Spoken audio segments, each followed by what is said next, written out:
reporting live for you from beautiful Alpine, Wyoming. This is Wake Up Wyoming here at Wake Up News for November 2nd, 2017. We've got a big interview in the works today with the one and only Derrick Broze. Hopefully we can get him on the line here real soon. Schedule this for 10 a.m. Of course, technical difficulties are the norm around here. If you're not familiar with Derrick's work, he's a freelance journalist, community activist, and author. Written some great books recently, most notably The Manifesto of the Free Humans alongside John G. Vibes. So check out his latest work. He should be showing up here any second now. I just got a message that his computer was acting a little glitchy, really slow, so he had to restart it. We got a lot of topics today to cover, so we'll get right into it as soon as we can get Derrick on the line.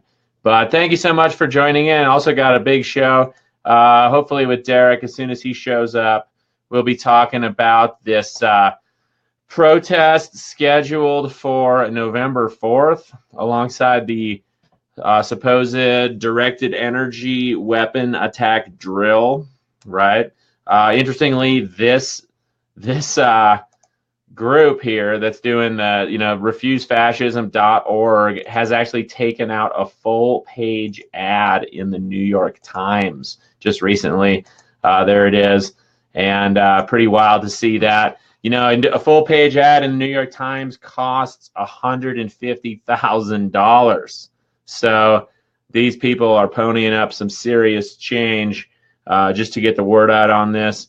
Again, the whole Antifa thing kind of seems like they're getting set up. They want to paint all activists with this broad brush of, being violent. And it's sad to see.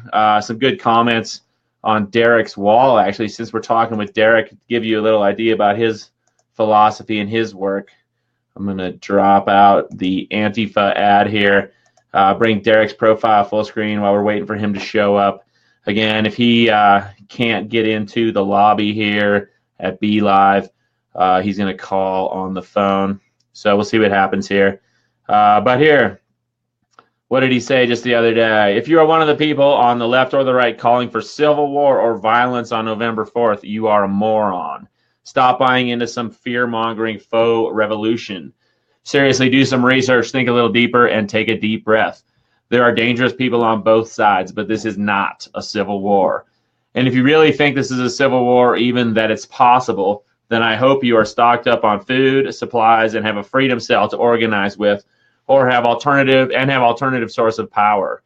If you think these situations are realistic, there will be soon, but this isn't it, then you should be prepared. So there's Derrick's take on that while we're trying to get him in the broadcast. Again, some technical difficulties as usual here at Wake Up Wyoming. His websites, again, just plugging Derrick while we're waiting for him to get in. He's a writer at Activist Post. He's a writer at the Anti-Media. And he sets up freedom cells. Freedom cells being basically intentional communities of agorists. Agorism, a form of anarchy, where the people self-organize and self-sustain. So it's cool to see Derrick's work with freedom cells.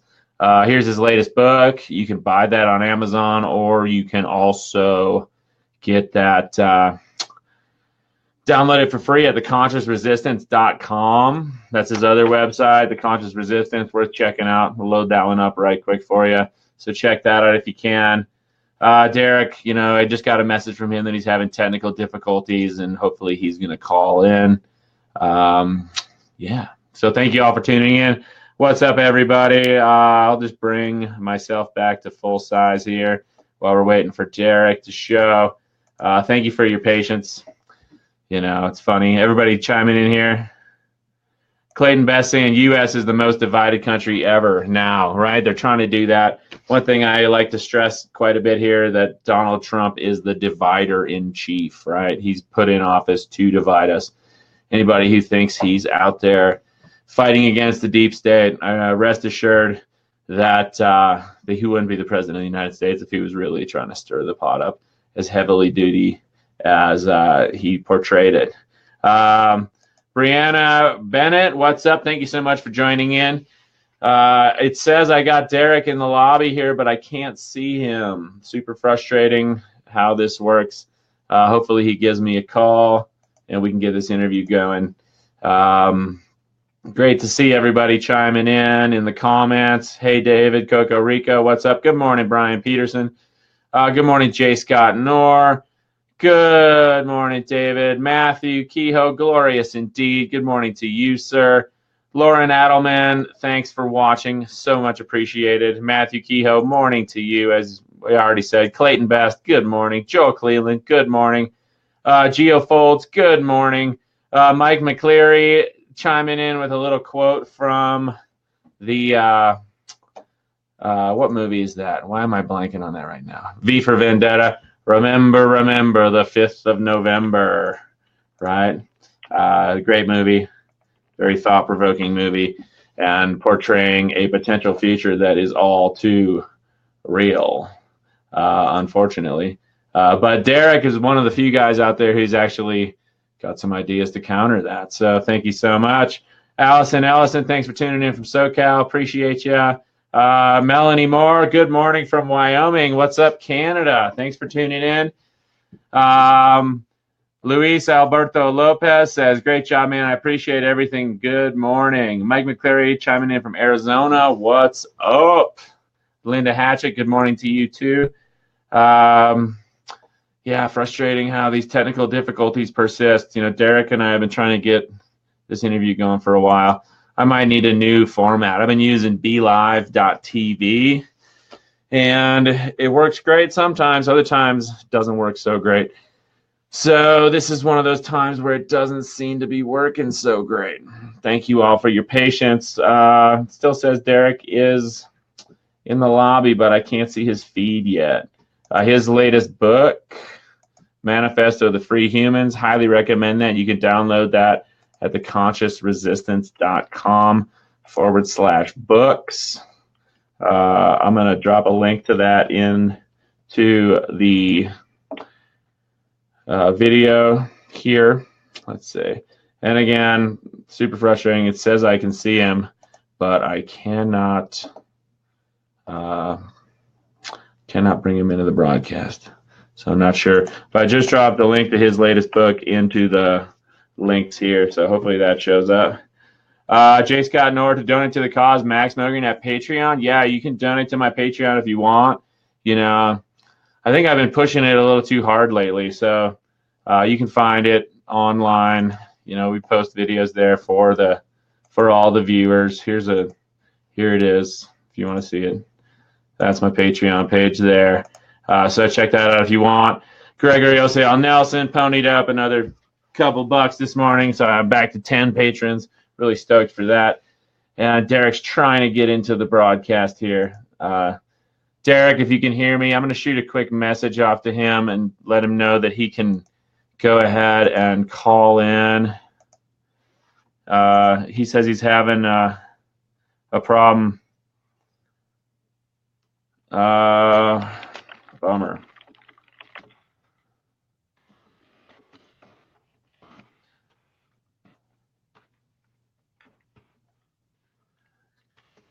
Sorry. But hopefully he's going to call in here. We've had some technical difficulties in the past, no exception here today. If anybody knows a service that is very user-friendly, it's good for doing live streams, that's similar to BeLive.tv, please let me know, because this one is a real easy format. You know, I can bring things in and out of the broadcast super easily. But at the same time, it has its limitations. We're going to get Derrick on the line here. I'll get a picture of him loaded up so we can at least see his face as we get this thing going. And look, I'll even type his name in there. Actually, I'll tell you a funny story. I met Derrick. I got a lot of, that doesn't look so good. Another problem with BeLive, the limitations of the situation. I met Derrick last November out at Standing Rock, and he was a real motivating, inspiring person for my own activism. I'd never done any live streaming. I didn't even have a smartphone. I kind of was, I wouldn't want to say a Luddite, but I was very wary of the technology, and also didn't really know how to go about being a live streamer. And Derrick was out at Standing Rock live streaming, and so I learned a lot from this guy. Frontline warrior, to say the least. Maybe we can get him to talk about it. He should be calling in. Still says he's in the lobby. But he told me a wild story out there at Standing Rock. He was out there when the big ordeal went down on the night that the police first closed Highway 1806 just north of the encampments after they had kicked out. Well, they evicted one encampment. There he is. Derrick, we got you. I'm just going to bring you in, ladies and gentlemen, Derrick Broze. Derrick, thank you so much for being with us. Can you hear me? I hope There you you can hear me, are. brother. I can't hear anything right now. Hold on, give me a second. Okay, yeah, no worries. I'm just testing this out. I figured it out. Right on. 1 second. Let me see if I can I can fix hear you this. loud and clear. Oh.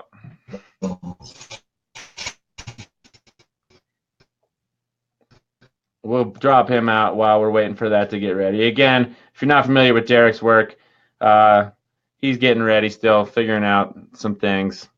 Clearly, BeLive.tv, not the ideal streaming service for anybody in the know there. I've been doing the free trial for about 2 weeks, and it's been working great for some things, but other things, not so much. Derrick just got dumped out of the broadcast again.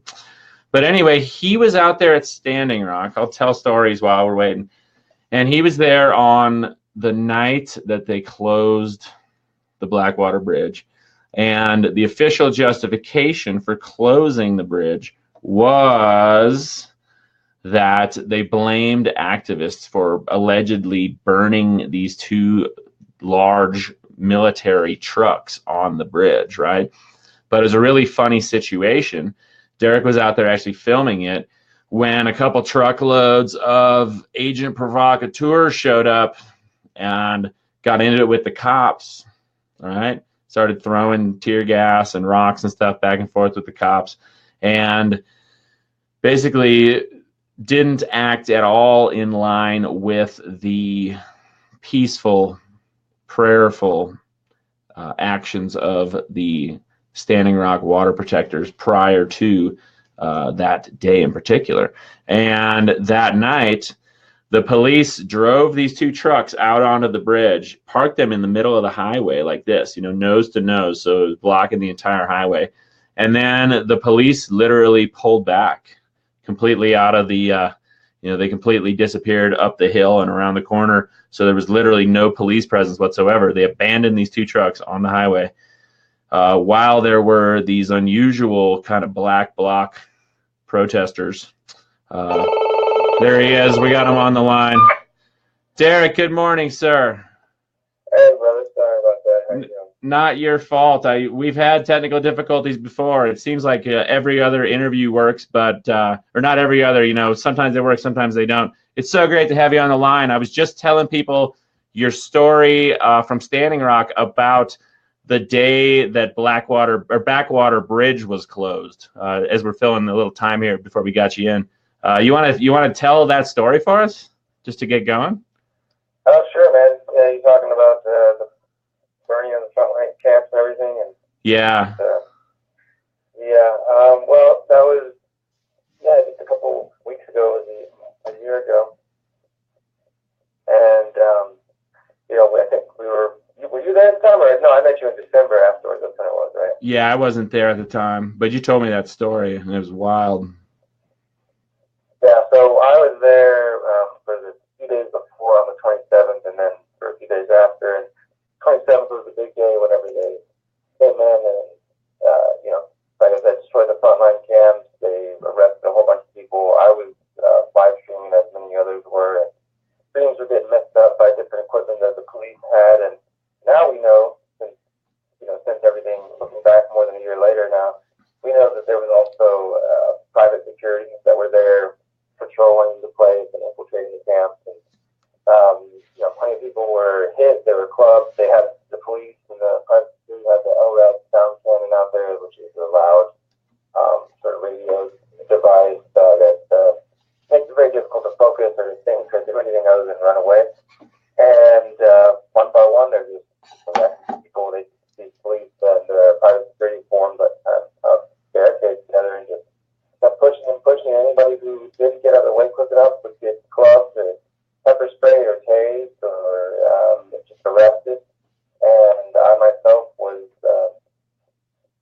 5 times at once from different officers who were pointing their tasers at this horse. And I just happened to be right there. I saw somebody was telling me to film the horse because these officers, like 5 of them, had their taser pointed at the ground and at the horse. And so I ran over there and was filming the scene and yelled something at them, and they turned their tasers towards me, and then one of them shot a beanbag round at me, and that kind of set off a whole freak out where everybody started running in all different directions. And in the process, I was tased, so I collapsed down for a good couple minutes. And then some people picked me up and dragged me away, and so that was pretty shook up after that. And then I went back up to the front line to keep filming and try to communicate to the officers and show them, like, I have these 5 different, swelling marks on my torso, my stomach from the tasers. And I was just like, is this what you guys are trying to do? Like, what's going on? And just, I was pretty shook up. So, and I was out there for quite some time, but after a while, like I said, you can see people getting arrested one by one. It seems pretty futile after a while. So you just, people start leaving and heading out. It's like, okay, well, they're just going to keep pushing us back, and everybody's going to get out of the way. Like I said, they're going to get clubbed or pepper sprayed or tased or arrested. And so just eventually people just kind of left. And then I went back to camp for a bit, did some live streams, and recording everything that just happened. Later that night, though, there was another standoff at the bridge. Once all the camps were closed, everything was kind of pushed to that point. And that night, or first, it seemed to get more oriented. Well, I'll say at first, for a little while on the bridge, there was some prayer going on. Those typical things you'd come to see at all this thing, protest. But by the late evening, the scene really changed to more of like a party atmosphere. There was like a truck playing, bumping some music, some like loud music that was definitely had like an anti-cop message. So it seemed like it was kind of provocative and interesting, like trying to react to the cops and people were out there. Again, just there was no prayer atmosphere. It was just really different. So most of my friends who are there were like, you know what, this is a different scene. Like, we're heading back to camp.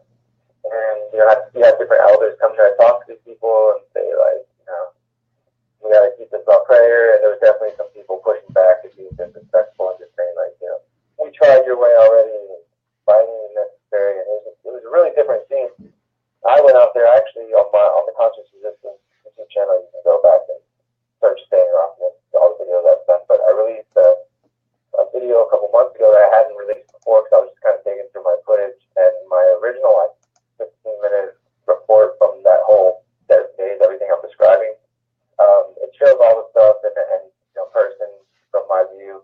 But also I was able to film that evening after, again, that atmosphere was kind of different. I went up on the bridge to film the activist side of things and try to get as close to it, see what the cops are doing on the other side of the bridge, because it's basically a little standoff. You had the National Guard and the police on one side, and you had the activists and water protectors on the other.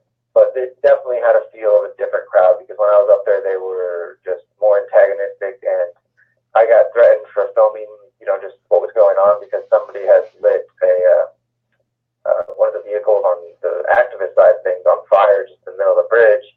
And so they were like really just basically telling me to stop filming. And like, what are you doing? Why are you filming? Don't be filming us arguing, because the groups were people like, hey, we shouldn't be doing this. Other people were like, no, this is time to go this route. And it was just a lot of back and forth. And so that was a little bit odd to see. And then, like I said, after a while they were like, okay, you can't film this. So okay, fine, I'll stop filming. Then I just started filming the burning vehicle, and then they're like, dude, we just told you can't film. So I was like, all right, I'm just going to slowly exit from this bridge. It didn't really feel safe there anymore. And because I had a feeling like they would probably throw my camera into the water if they had the opportunity. So I just backed away, went back down off the bridge. And I stayed till about 3 a.m. off the side of the bridge, off into the grass, like down by the river, just kind of tucked over there. It's freezing. It's pretty cold then already in October. And so I just stayed there filming as long as I could. And that's the footage that I say I released that I hadn't released before. Because in the video, what you see, and this is all again now been proven by different documents that have been released showing the private security forces like Tiger Swan and others who were indeed there, and that their workers saying that they were setting vehicles on fire, construction vehicles on fire, to try to blame the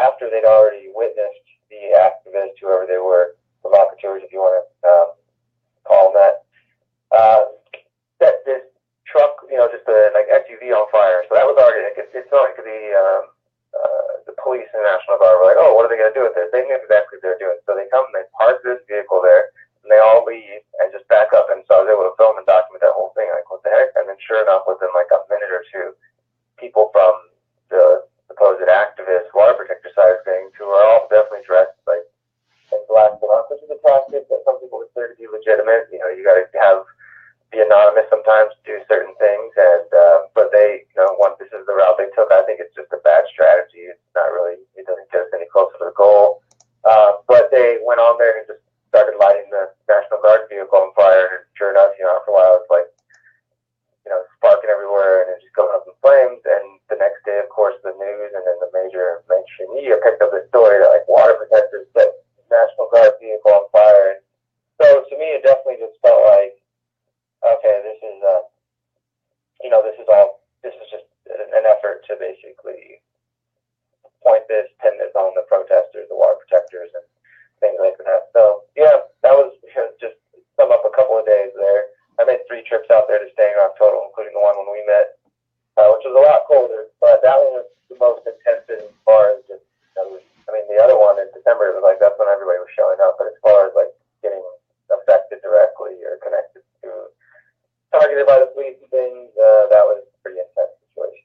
Yeah, absolutely. So hopefully people caught all that. Derrick, thank you so much for being here. Again, Derrick Broze was there at Standing Rock on the day that Highway 1806 was closed, and it sure looks like agent provocateurs could have been used, probably were used, and it was blamed on the water protectors. And now, Derrick, there's this protest scheduled for November 4th. That took out a full-page ad in the New York Times. I believe those cost about $150,000 nowadays. And, I personally, I'm not taking part in this. I kind of feel like could be a staged event that's going to be used in a similar fashion to they want to blame activists for problems. What do you think the deal is with these upcoming protests?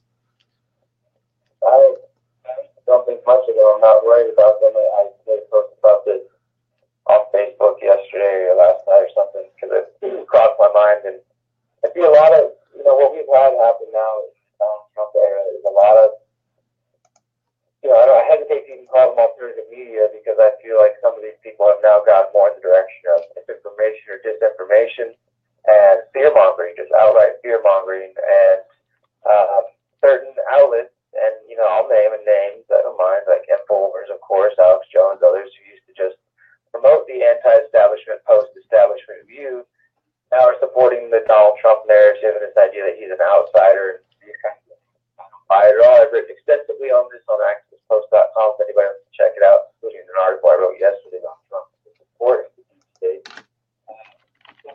People out there who are so hardcore pro-Trump are basically feeding people into a new false dichotomy, a new left-right paradigm. So now it's like, okay, choose the extreme left or choose the extreme right if you're really awake. And part of that is places that are supporting Donald Trump becoming further conservative, further right-wing, are now falling for, it's just back and forth between extreme left and extreme right. Like, oh, we're going to start a revolution. We better get ready to go out there. And, now you see all these right-wing websites. And I also want to talk to websites because obviously I believe it's the reality of conspiracies. But these people are just, again, fear-mongering or they're just ignorant.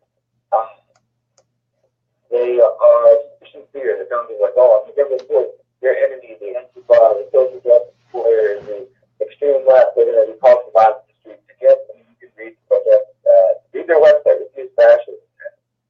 They have like maybe 10 cities that say they're participating. I know there's always like, okay, we're going to start the cities, we're going to the states, grow. And the last time we saw them was the Occupy movement. So maybe they think they're going to be the next Occupy, create that during Donald Trump's presidency. And there's so many reasons to protest Donald Trump.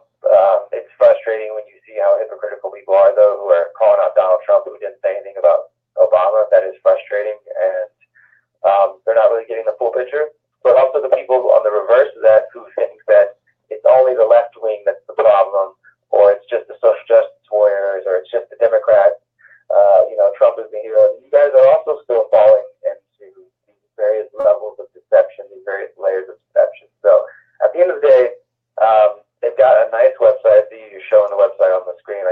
nice little fancy website. It's got some articles, find, start a protest. It's no different than any other major movement. Yes, their rhetoric is a little bit like more extreme, like they're saying, we must end fascism and this and that. There was a profile of one of the organizers. I can't remember the first name, but his last name is Z. Was in the Washington Post in the last couple of days, and it was basically saying, here's what the Refuse Fascism movement is really about. Now, of course, you can say this person's just lying, they're just being deceptive, and they're promising that it's going to be nonviolent while they have a different agenda. That's, of course, completely possible and plausible. But going by what one of the main organizers of Refuse Fascism told to the Washington Post, like, that's the plan. They have nonviolent protests in mind. They want to take to the streets. They want to open out a protest and try to make a bunch of noise and start in the cities they have and hope that it grows and grows and grows until it becomes a sustaining effort in many different cities around the country. And then eventually their goal is, like, if you, again, read his words, he said they're mimicking this action that took place in South Korea where protesters and activists went to the streets over and over and over consecutively for weeks and months until they were able to get the administration to step down. And that's what they said they're trying to do here. So, again, fear-mongering out there.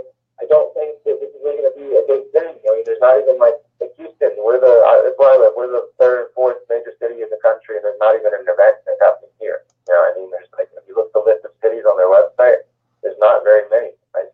The media is pumping it up, and then the right wing, like I said, they're using their fear-mongering to pump it up even more. I guess the Civil War is coming. It's like just buy their products, while you're afraid, so that you can stay safe during it. I mean, that's just kind of what I feel. I'm not trying to diminish the fact that there's a lot of division going on in this country, but I've also done videos on our channel.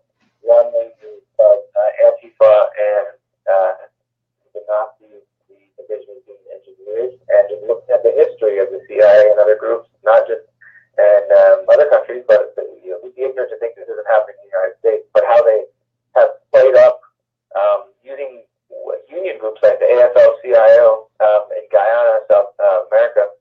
They were basically creating race riots, creating division, getting activists to promote racial division, and making that become a main issue of what they were focusing on. So they created the atmosphere and eventually led to a revolution. At least it contributed to it in some ways, you could say. And so, from my view, a lot of these ideas that focus on this is just people buying into exactly what the people at the top they want to be rulers. They want us to be divided and afraid of each other. That doesn't mean that I agree with people of the extreme left or right, or that they're, doesn't mean that all their ideas are bad. Doesn't mean that all their ideas are good. And it doesn't necessarily mean that I condone anything that they're doing. But if we focus on fighting each other in the streets, if we get to that point, what do you think the police and the people in charge are going to respond? They're just going to send out the police state, the surveillance state that we've been watching them build for the last 20, 30, 40, whatever, 50 years. Yeah, you're absolutely right. That was one thing that both Occupy and Standing Rock had going for them, is that, obviously the push here with the with this refuse fascism movement, it's like they, their main push is to get Trump to stand down, as if that's going to change anything on the grand scale. Trump is more the divider in chief, a figurehead for the military-industrial complex. He's not really the guy that calls the shots. But what Occupy and Standing Rock had going for them is that they were incubators for awareness and incubators for alternative ways of living. We had people physically camping out for extended periods of time, building community. And especially at Standing Rock, it was more about people coming together and coexisting in a peaceful, prayerful, mindful environment with shared purpose. And that's something that you're doing through your Freedom Cell network, basically making your entire life activism. Can you tell us all about your Freedom Cells, if you would? Yeah, absolutely, man. Thank you for giving me an opportunity to talk about it, because I do think it's important. There's a lot of activists and journalists and researchers who are out there who are able to point at and talk about the problems. And of course, that's valuable. That's why I do it, because we need to uncover the hidden truth in order to be able to. Of course, but you're only focused on that. It just leads to various states of mind, including apathy, also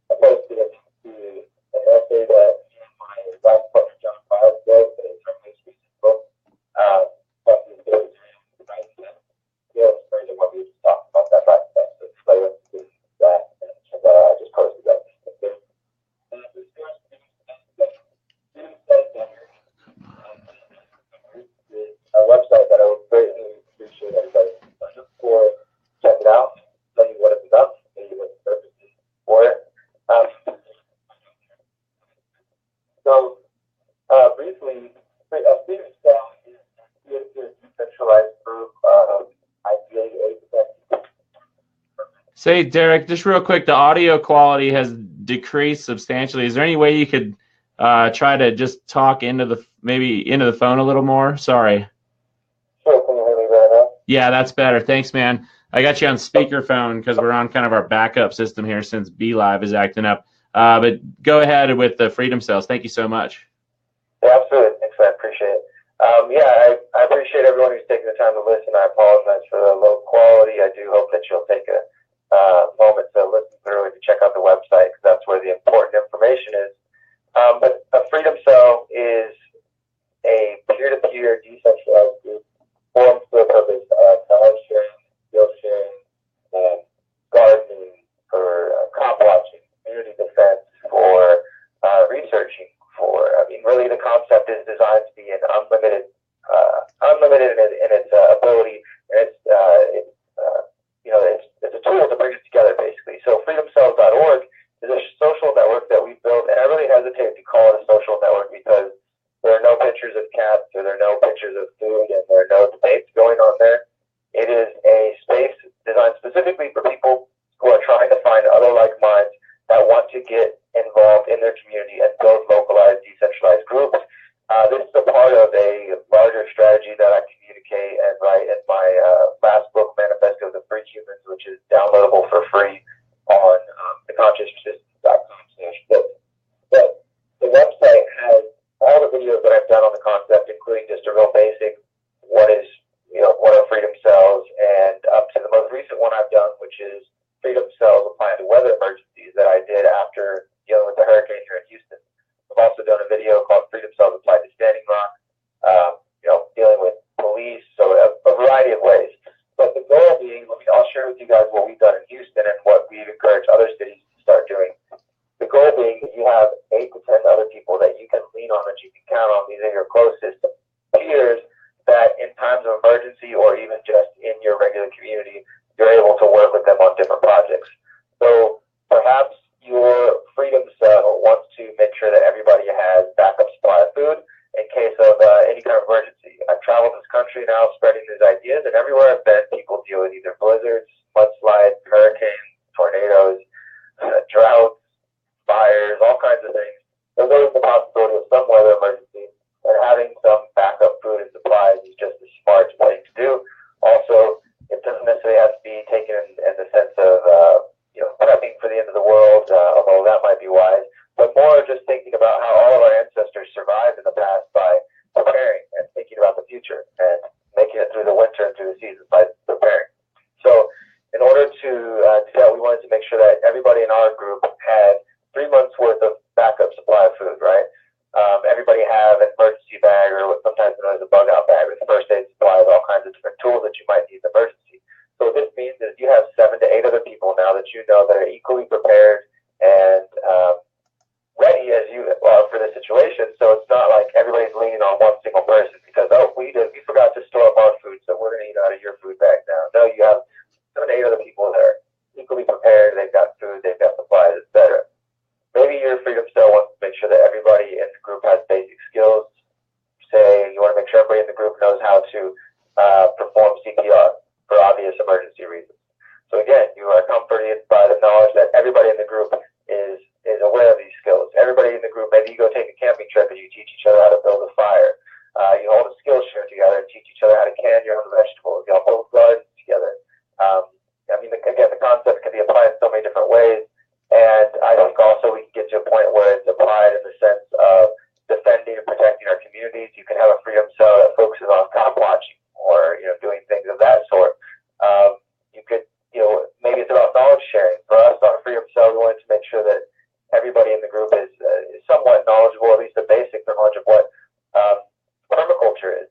So we watch some permaculture documentaries together. We divide up the topic and say, you guys take this, permaculture with water. You take permaculture on land. Let's meet again in 2 weeks and teach each other everything we know. So the idea being that the knowledge and the power and the skills are diffused among the group. It's decentralized, not dependent on one single person. And the long-term goal is that once people have formed their initial groups, and you don't have to wait necessarily until you have 8 people to do it. Start with people closest to you that you can. But once you have your initial group, each member then is encouraged to turn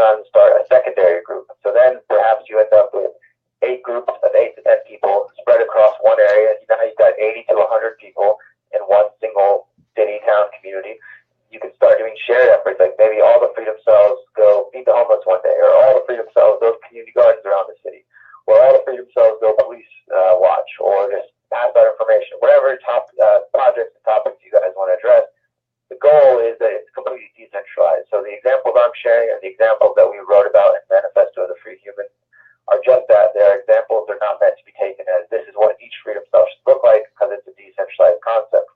The website, when you join, there's a map on there that you can search by, I think, 10 miles, 20 miles, 50 miles within you, and it'll show you cells, different people who have created these cells all around the country and all around the world, or other individuals that are nearby you, so that you can connect with them with the goal of meeting in the real world and building these freedom cells. So it's a digital platform, but with a specific goal of trying to help bring people together in the physical world. And as you can see on the screen there are dozens of videos that I've done on the concept. They're all there for you to watch and kind of listen through and hear more about this. You can also find other local cells. And through the website, it's totally decentralized. It just has all the basics that you would expect from Facebook. You have a feed. You can post information. You can share gifts. You can request something. So maybe you could use it for like a ride-sharing platform. There's all different ways that it can be used. And it also connects to this larger network known as the Polio network, which connects to a bunch of different websites. So essentially, we're all using the same platform, but we have different entry points. But there's a lot of people on there. If you go through the map, you'll see it's growing. Yeah. Just spent the last, I spent 9 weeks across, 2 weeks across Texas, 5 weeks across the West Coast and Midwest, and 2 weeks across the East Coast, traveling as part of the Decentralize Your Life tour to spread this idea and to help build these freedom zones all around the world is the goal. So we will be doing another tour in spring of next year, bringing meditation, bringing this concept, bringing discussion on other ideas like Agorism and counter economics, things that I've written about in my most recent book, and helping build these communities and these cells all around the country. That's really the goal for what we're trying to do. And because I don't see change coming from the ballot box, from voting for a president, whoever they may be coming up in the coming years. I just don't have any faith in that system and that idea.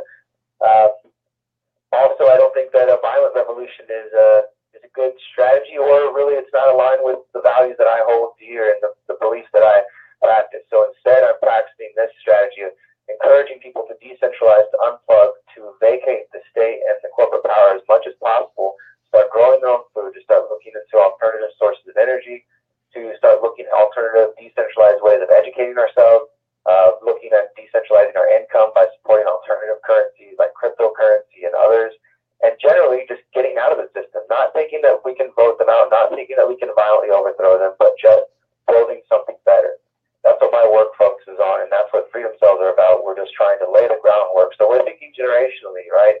This isn't going to happen tomorrow, and it won't happen by next year, but I do think that the steps we take today determine where we get in the future. So I'm dedicating as much of my time and energy as possible to spreading these ideas, including doing these tours and trying to just plant those seeds and see what they turn into. So if anybody's interested in that, they should check out freedomcells.org, and I'm always happy to answer questions about how to get the group started or any questions you have, because I'll say this, I've been talking about it for 2 years now, and when I first started talking about it, there was people that hit me up from Brazil, from Germany, from New Zealand, and from all across the U.S. who said, hey, we're already doing this. We call it circles or hubs, or we don't have a name for it.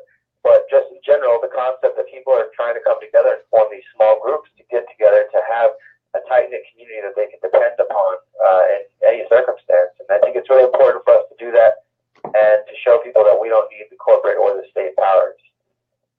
Yeah, and I like your concept of a small group of maybe 7 to 9 people, with 8 being the ideal, you say.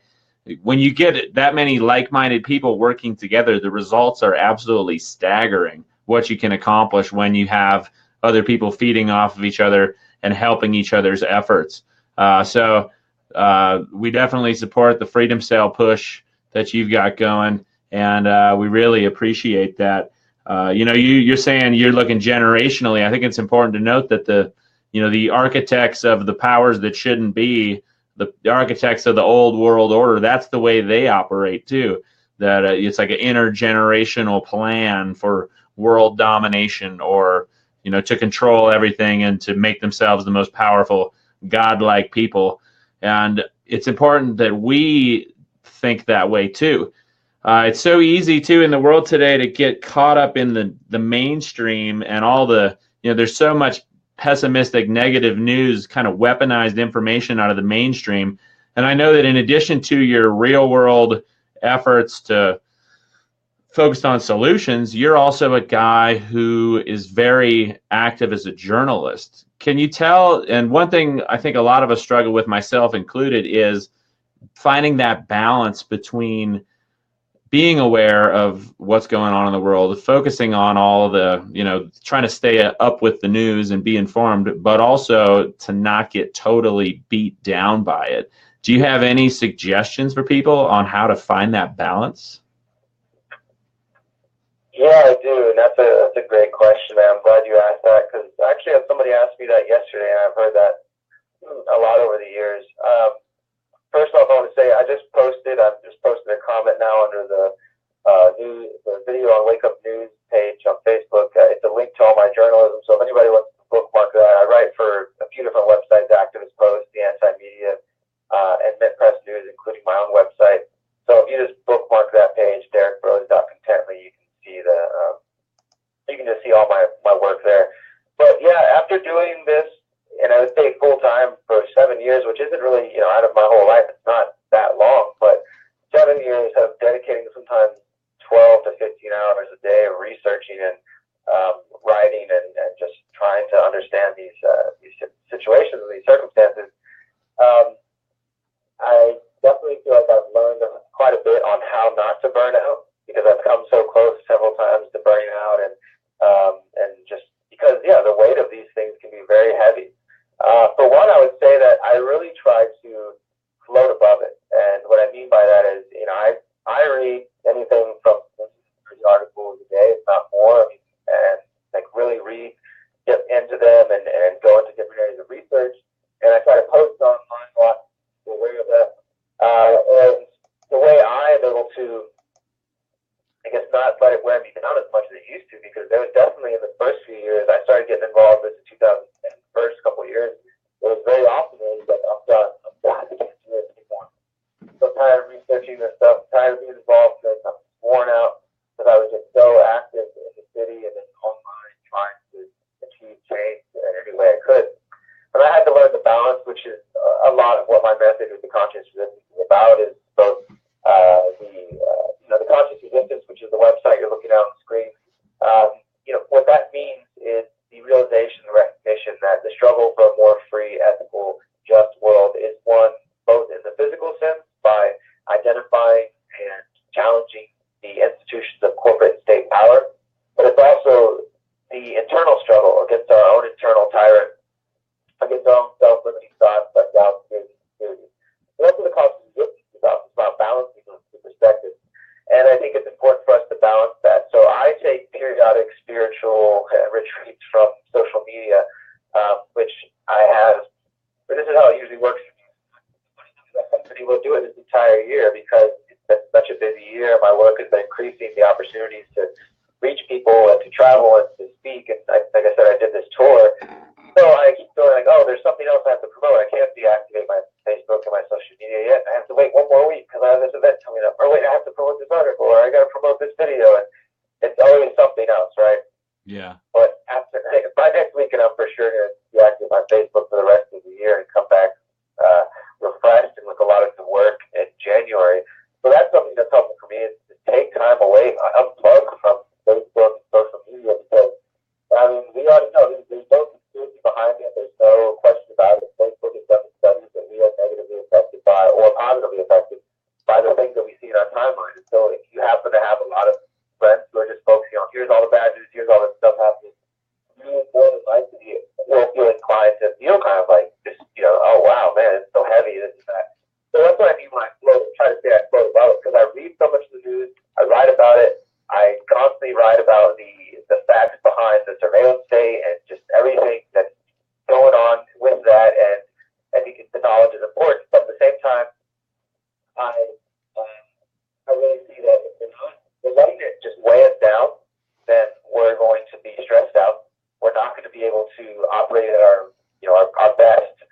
And we also, when you get stressed out, when you get worn down, emotionally distraught, it's very easy again for the state, the corporations, the old world order, as you put it, to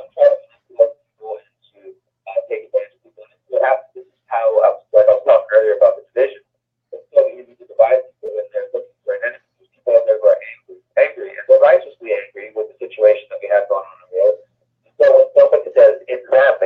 extreme other side. That's who the problem is. Your people are happy to stop paying attention to the fact that it's the people at the top that are screwing all of us.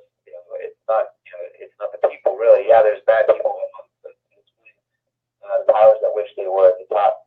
So my point is that the more connected you are with yourself, the more you take time for yourself, whether that means meditation, because I find that to be helpful. I know that you also like to ski a lot, man, and that's probably a good meditative, relaxing activity for you, something that helps you get away from all this. But for me, it's biking. Finding something that allows you to really disconnect and to just be in that moment and enjoy. Because you have to ask yourself, what am I fighting for? There's a lot of crazy things in the world, right? But if you don't stop to enjoy, as they say, smell the roses, but to enjoy all the beautiful things, then you really miss the whole point of what you're fighting for. At least that's the way I see it. I want to go out and enjoy every day of my life because I want to understand what it is that matters and what I'm fighting for. I will say that you're talking to all the other people are not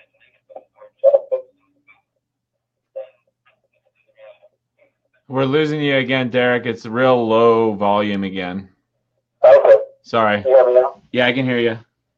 Gotcha.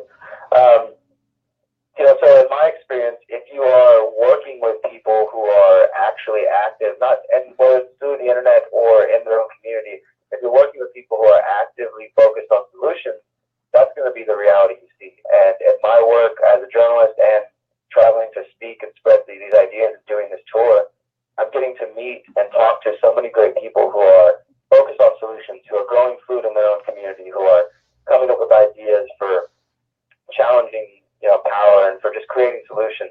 And so that's what I see. So I think it's a matter of perspective, but it's also a matter of unplugging from these social media periodically. That's helpful. And generally just trying to not let it drag you down, float above it. And especially if you're getting active, if you're getting involved, say you're building freedom cells or whatever sort of mode of action you're taking in your community, take some solace in that. And for me, the way I think about it is I feel like I'm doing everything I can humanly possible to try to fight for a better world. And that's just the decision I've made. So I go to sleep feeling pretty confident that, okay, I did everything I could today. Hopefully I inspired some more people to do what they can do, and they inspire more people, and on and on and on and on. We keep inspiring each other, and it keeps growing. So Yeah. don't get sucked into the negativity, and it sounds easier said than done, but it is. It's just like unplug. Just get off Facebook sometimes, get off the internet, go outside, do something else. Get out there and go talk to people face to face. That's another helpful thing, because not everybody on the internet is the nicest, and when you talk to people face to face, things usually go a little bit different. Yeah, and it's funny, like with your freedom cell idea, like think how easy it is to come up with 8 people, to get a group of 8 people together is pretty easy. And the influence you can have within a group of 7 or 8 people in your community, that's way the positive change you can affect through that group is way bigger than, say, devoting your whole life to trying to get your video to go viral. And 1,000 people or 10,000 people or 100,000 people watch my video, but that's nothing compared to bringing together a group of 7 or 8 people and really starting to disengage from the system to decentralize your life, as you put it.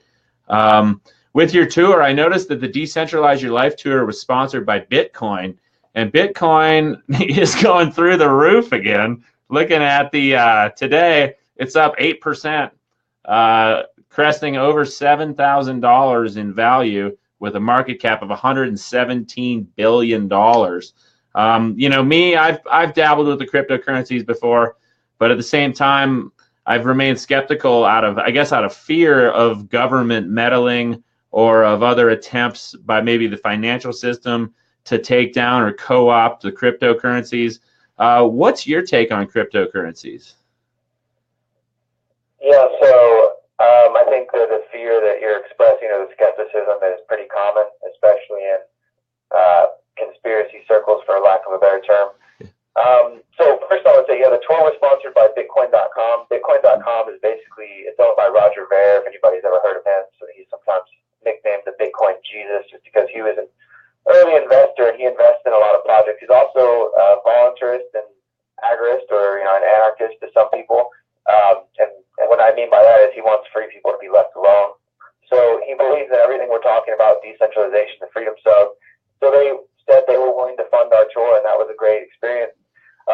I mentioned earlier alternative currencies and cryptocurrencies such as Bitcoin. I think that they are a valuable tool. I've been paid as a journalist for the last 4 years now with Bitcoin. I buy my flights using Bitcoin. Whenever I travel for journalism or for speaking events, I pay in Bitcoin using cheapair.com. You can pay for renting cars, flights, all kinds of things, just like any of the other websites.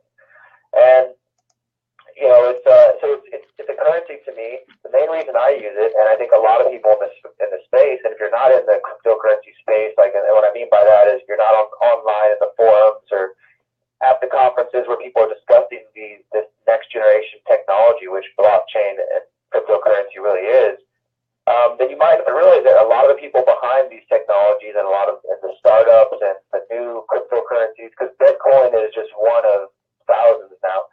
A lot of these people are freedom-minded, they're liberty-minded. Like, they don't want to create things that are going to support the government involvement. They want to create systems that are outside of the hands of the bank cartels and the Federal Reserve and the central banks. That's the whole goal. Some people, of course, in the sphere, they're like thinking, okay, well, how can we work with the government to get Bitcoin regulated so it becomes accepted? And those kind of people are totally missing the picture because it's a disruptive technology. It's here to change everything that we've seen before. Now, I will say this. There are some interesting things. If you start to do some digging and you look at the early algorithms that preceded the Bitcoin algorithm that was used to create the Bitcoin ecosystem that we know today, and you can see some connection to an algorithm created by the NSA. So that has given some people, fear or concern that, hey, this is an NSA project, something along those lines. What I have to say to that is that just like the NSA or the U.S. government, CIA tried to control LSD using MK Ultra, and they believed it was a mind control device, and there were truth serum, different things they thought, and they thought that they unleashed it and they released it via Timothy Leary and other people into the counterculture and helped create the counterculture, that they could stop the uprising. Some people would argue, well, the hippie culture, the counterculture, the release of LSD, it stopped the growing anti-war movement and a lot of the rebellious youth movements. That may be true to some point, but it also helped a lot of people question authority, and question power, and question the structures of their lives that they had been confined to. So what I'm getting at is the government thought they could release LSD and poison the minds of the youth and stop them and control it, right? They thought it was a tool that could be controlled. But once they let Pandora out of the box, now it's used by so many people to free themselves and to question things, and to question the nature of reality. Much like that, even if Bitcoin or cryptocurrency in general or that algorithm was created by the CIA, by the NSA, I believe Pandora is now out of the box. There's nothing they can do to control it. So let's say, for instance, tomorrow the SEC or the Federal Reserve or some financial institution in the United States decided that they were going to begin regulating Bitcoin, or they're like, okay, we're going to make it the new official cryptocurrency of the United States. The thing is, the people like myself who use it as a way to get away from taxation and to get off the Federal Reserve, no, because that's the goal. When we're talking about decentralization, we got to think holistically. If you want to end the Federal Reserve, don't just go march and try to scream and yell, end the Fed, or try to vote them to pass and audit the Fed bill. Stop using the Federal Reserve note at every possible opportunity. That means investing in alternative currencies like precious metals or alternative paper currencies or cryptocurrencies, Bitcoin, Ethereum, Nexus, Dash. These are some that you should check out. So my point is that if they thought, well, let's put out this cryptocurrency, maybe this is a part of a push to push the mainstream towards a cashless currency, right? People are saying, oh, they want digital currency, right? They want cashless, and Bitcoin's going to push us in that direction towards the new world order currency. Well, the people like myself and others who are in the ecosystem and who use cryptocurrency specifically to get away, we'll just reject it. We'll just go from Bitcoin to Ethereum, or we'll jump to altcoin, or the thing is, there's so many of them now that they can try to co-opt and control Bitcoin, and maybe they'll get the mainstream people, what some people unsympathetically refer to as the sheeple. They'll go along with it, right? But why are we worried about that? Don't follow the mainstream herd. Don't follow the leader.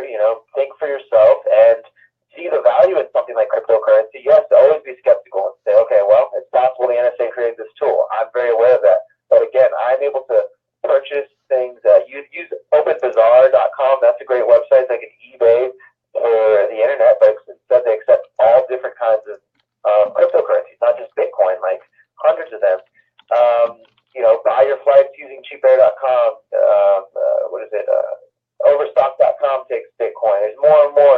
if you're an entrepreneur, an artist, if you have a business, just open up a Bitcoin wallet, and now you can accept Bitcoin. You open yourself up to a new market, and you're not supporting the Federal Reserve note or whatever central bank you have in your country or wherever you're listening from.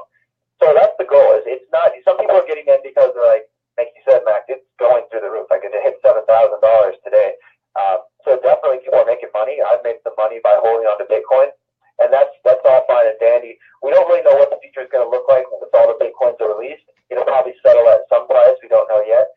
But for me, even beyond the idea that, I'm making some money just by having money, like an investment, right? For me, the goal, though, is that and the purpose is that it's allowing me to get out of the Federal Reserve System. We did this entire tour. When I say that we're sponsored by Bitcoin.com, they gave us $10,000 worth of Bitcoin so that we could pay for our trailer, our gas, our food. We could travel the country and spread these ideas. That's $10,000 that's not getting reported to the IRS, that is not going to fund war, surveillance state, or any of those things that we don't support. That's why I use it. That's the real purpose of it, is to get off the system. So, yeah, you can invest, you can make a little bit of money, and, there's concerns. I see somebody commenting as far as, like, electricity, the internet. Well, it's definitely true. This is a conversation that your Freedom Cell should probably have. If you have a Freedom Cell, 7 to 8 other people, you guys all get Bitcoin wallets. Now you have 7 to 8 other people that you can trade and buy with. And again, if you guys are business owners of any type, and I encourage everybody to be an entrepreneur in some way, then you can start accepting Bitcoin to get further into that ecosystem. But you should probably have a conversation, like any sort of preparedness. What do we do if the power goes out? Well, what do we do if the electricity goes out, the internet goes out? Well, if the internet and electricity goes out, you're going to have more concerns than just what happened to our Bitcoins, But I was at a conference recently where there was a debate going on about gold versus Bitcoin, or just precious metals versus Bitcoin. And what I said to these people is, look, if the shit hits the fan, I can't eat gold and I can't eat Bitcoin. So I invest in seeds also. I invest in tools. I invest in things that are practical that might serve me to trade later or just to keep me alive later. So in addition to planning for the possibility that the U.S. dollar is gone, plan for the possibility that gold, silver, Bitcoin serve no purpose either. Right now, though, while we have the internet, while we have technology, and again, there's people in the technology, not just Bitcoin, but the crypto sphere and technology sphere that are freedom-minded and are creating technologies with a specific purpose of fighting everything that the government and the state is doing. That includes spying, that includes controlling our money and interfering in our lives. And somebody says, is it too late to invest in Bitcoin? It's never too late to invest in Bitcoin. I would say, I keep buying Bitcoin at every opportunity. I've been buying it since it was $300, and now it's at $7,000, and I'll probably put a couple $100 more in it, because I think, again, that it's probably going to continue to go up until all the coins have been released. Yeah, what is it capped at? Is it capped at $1 million? It's just valuable to have. What's the Bitcoin is capped? Unlike a centrally controlled fiat currency like the U.S. dollar, there's a set number of Bitcoins that will exist, correct? What is it capped at? Yeah, it's 21 million, I believe. Okay, so 21 million. So once that number has been mined, then no more Bitcoins will be brought into existence. So as long as people continue to believe that it has value, the price will continue to rise as more people invest in it. Yeah, so this is the interesting thing about currency, that if you understand what currency is, currency at the end of the day is just a medium for exchange, right? So whether we're talking Federal Reserve notes, U.S. dollars, green piece of paper, whatever, it's a medium of exchange. It's an IOU note that says, hey, you did some work, and you can take this to somebody else, and they'll accept it in exchange for the work that you did for this piece of paper. And so if tomorrow that they told us that the U.S. dollar was worth nothing, if all the rest of the countries in the world stopped accepting it, let's say, for example, if they stopped dealing with oil specifically in U.S. dollars, they abandoned the petrodollar, which is what China and some other countries are trying to do. Yeah. If that happens, the value of the U.S. dollar could drop extremely very quickly, and it could become worthless, right? So then all of a sudden the dollars that you have saved in the bank or under your bed or whatever, they would no longer be valuable, because the people down the street at the stores and everywhere you go would say, hey, we're not taking those anymore. Those aren't valuable. But what changed? Nothing really changed. The only thing that changed was that other people said, we don't want to take those anymore. So it's important to know that value is subjective, and whatever we choose to call money currency, it's subjective. I mean, everything is subjective, and especially since the U.S. dollar is not even backed by gold or anything that we can say, okay, well, it has value because of this. So some people say, where's the value of in Bitcoin. For me, the value is that it's somewhat anonymous. You definitely need to take other tools besides just Bitcoin to encrypt your stuff, your computer, and whatever devices, and take safety measures that I advise everyone to do research on. But it's also, like I said, it allows me to have an income that Bitcoin can be very specific down to the 100th point of, 0.000. You can send somebody very specific amounts. You can transfer it out into any other international currency very quickly. You could carry hundreds of thousands of dollars worth of Bitcoin on a thumb drive and walk across the border and never be bothered. Try to do that with a bunch of cash or with a bunch of gold. They'll stop you, they'll hassle you, and they'll tax you and all that stuff. So there's value in it and that. And now, as far as the question, is it a bubble? Jamie Dimon, the CEO of JP Morgan, he made some statements about a month ago saying Bitcoin's a bubble, this and that, and then Bitcoin dipped a little bit, and something we don't know if he affected. Is he that strong? Is JP Morgan that strong? He says something bad about Bitcoin, and then hold on a second. And he talks about Bitcoin, and it takes a dip. I don't know if it's really due to him, but either way, it took a dip, and then in that dip, JP Morgan and his company, they chose to buy up a bunch of Bitcoin. So I think that and just today we had the head of Credit Suisse, AG, his chief executive officer. He said that most banks in the current state of regulation have little or no appetite to get involved in a currency which has such anti-money laundering challenges. He also said, from what we can identify, the only reason today to buy or sell Bitcoin is to make money, which is the very definition of speculation and the very definition of a bubble. And like I said, these people don't understand. These are old bankers who are used to a completely different system, and so either they're just straight up lying because they're afraid and they understand the value of cryptocurrency and they understand the value of blockchain, or maybe he's trying to screw with the market. He's speculating very publicly and trying to affect the price of Bitcoin. So all those things are possible. I don't think it's a bubble. I do think that at some point, once all the coins come out in the coming years, it will settle at a certain price. Max Kaiser, for anybody who knows him, he said that he believes that Bitcoin, maybe once all the coins come out, that it'll be valued at around $1,000 each. But up until that point happens, it's really anybody's guess. But it does seem to be increasing. I don't think it's too late. Even if you throw $100 in there, you can watch that grow, or whatever sort of extra money you got. Just put it in there. Don't really worry about it. And then once you see it grow, take out your initial investment and let the rest of it keep going. That's basically what I would advise if you're looking at. But again, also I would say it's not just an investment. Make money if you can. That's all good. I want all the free people out there to benefit, to elevate their standard of living using this great technology. But perhaps see the value in using this concept to get out of the state system, to get off their currency and off their dollar, because you can say you want the Wall Street bankers to end and you want the Federal Reserve System to end, but as long as you use their banks and you use their credit cards and you use their money, they're not going anywhere. Yeah. Yeah, it's all about replacing, you can protest all day long, but the real key to changing things is replacing outdated, antiquated, obsolete systems with new systems that function better for people, whether it's the financial system, the agriculture system, the story goes on and on. I like what you said a little earlier about if Bitcoin gets co-opted, what do we do? Well, you can jump to one of the different cryptocurrencies. Just here on CoinGecko, where I'm looking at prices, I noticed today that there are now almost 700 currencies, 682 various cryptocurrencies competing for market share on CoinGecko, at least, where it's listed there. And you talk about a marketplace.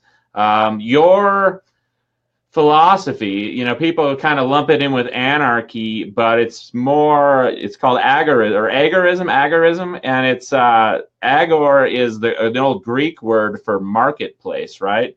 Can you tell us just a little bit about that philosophy and where it comes from?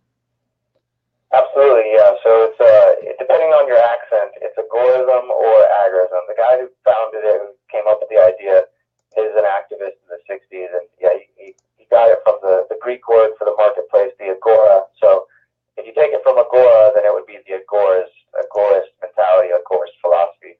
But basically what he was trying to do was to get people to, everything I've described here is pretty much the philosophy in action. Philosophy, he wrote a couple books. One is called The New Libertarian Manifesto. He meant that in the sense that in the 60s, when he was coming about as an activist, Red Power movement, the Black Power movement, the feminists, all these new activist groups coming out, and they called it the New Left. So he called his ideas New Libertarian. He was trying to play on some of the, the ideas of the time. And you have the counterculture, what he called his strategy that went along with Agorism, counter-economics. And counter-economics is basically what I've already described. It's essentially taking the money and your financial support out of the system and redirecting it into what he called the counter-economy.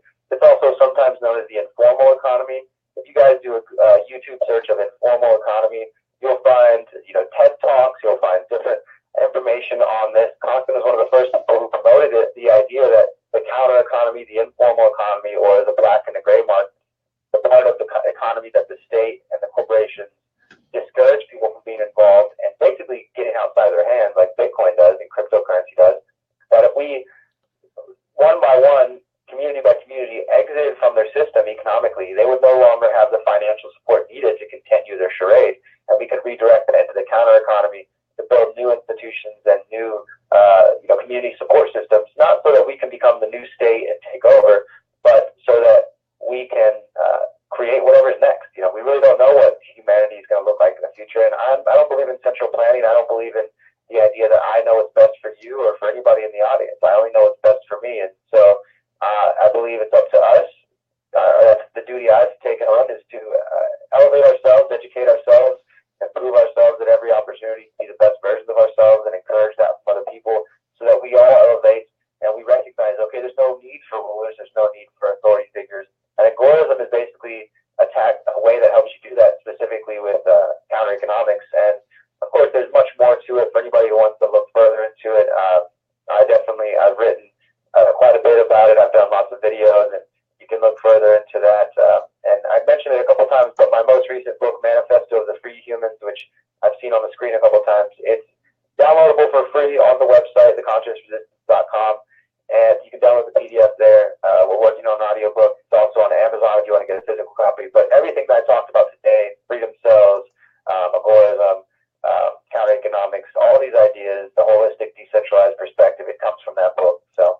Yeah, and I just read that book. It's a great book. Highly recommend it to anybody. You can get it on various places. You can get it at Create Space, and Derrick, being the freedom-loving, free radical, benevolent beast that he is, fighting the cancer of statism, you can get it for free off theconsciousresistance.com. Check it out right there under the books tab. So it's an excellent book. Is there anything else you want to talk about, Derrick? I don't want to take up. I think we could probably have a conversation all day, and everybody seems to really be enjoying it. What else is on your mind? Or if you're busy, we can let you go too.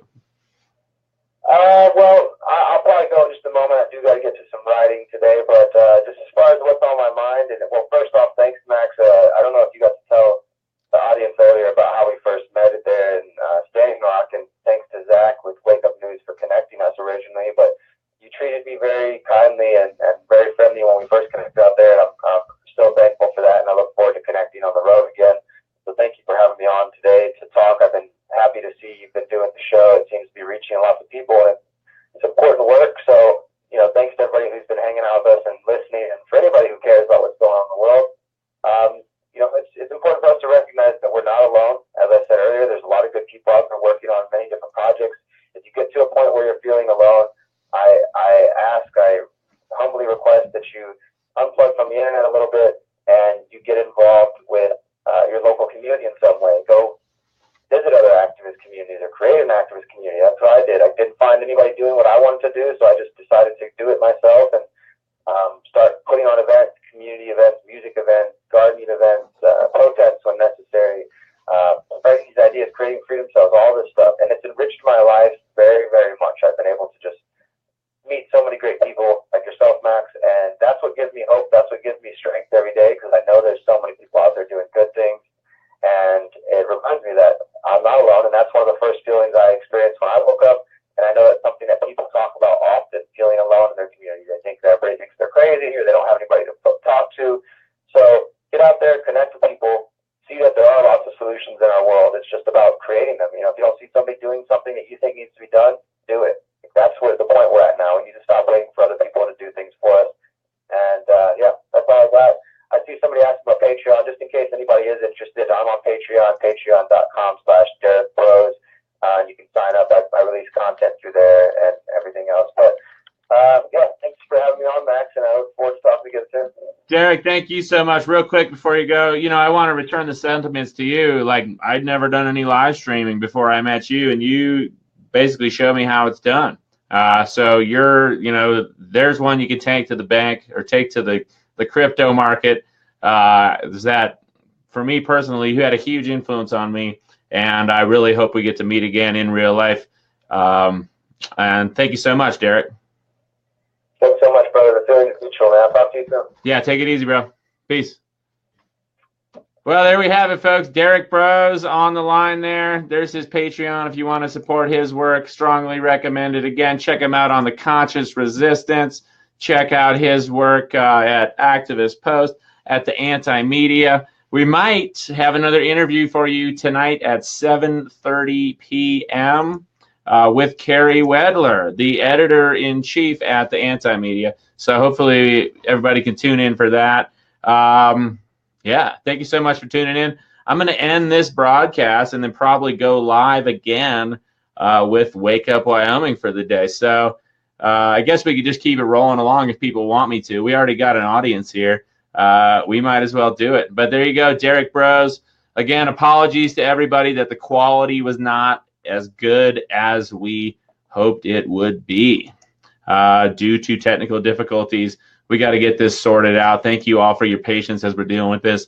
Again, check out Derrick's book, Manifest with the Free Humans, available over there at the Conscious Resistance. Okay, let's get right into it. I don't have the newspaper today, but I do have some headlines up for you. So let's see what we got going on in the world of ridiculousness today. Again, there's Derrick reminding us there, it's kind of funny he puts that up. He's taking a social media break. If you got to contact me, email me. Pretty straightforward there. The importance of taking what we learn online, taking what we learn from our friends on the internet and taking it to the next level. David Cocorico, appreciate that comment, brother. You're absolutely right. The real free news is dirty. Okay, I don't know why we can't get people on. We had the same sort of problem with Richard Gage when we tried to get him on the show. It's funny. It seems like the bigger our interviewee is, the more difficulties we have bringing him on. Today, I was able to get Derrick in there, but we couldn't hear him. He couldn't hear us, so we had to go back to the good old-fashioned landline. I think I'm going to pony up and get a proper landline connection to the computer here using the support from folks like you, David, Brian Peterson, Jill, the mountain mom up in Montana, hit me up again on PayPal. So grateful for that. Then, Derrick's message there about going out in the real world and teaching people his freedom cell idea is really powerful. I can actually think of an example from my own life today that I can literally share with you right now. This morning I went to the grocery store, went to go see a friend and just buy some groceries, right? Pretty straightforward way to spend the morning. And I go into the grocery store, meet my friend Melody. She just got back. She's the cheese monger at the local grocery store, right? She's the cheese meister, the master of cheese. She just got back from a trip to Wisconsin where she was getting all these, touring all these different cheese factories. She went to a Amish cheese factory in Wisconsin where they run it all, off the grid, no electricity, but a group of 70 Amish families processes, packages 15,000 pounds of cheese per day. Talk about a freedom cell right there. And, the Amish religion, the Amish lifestyle might not be for everyone, but in some regards, it's a great example for us.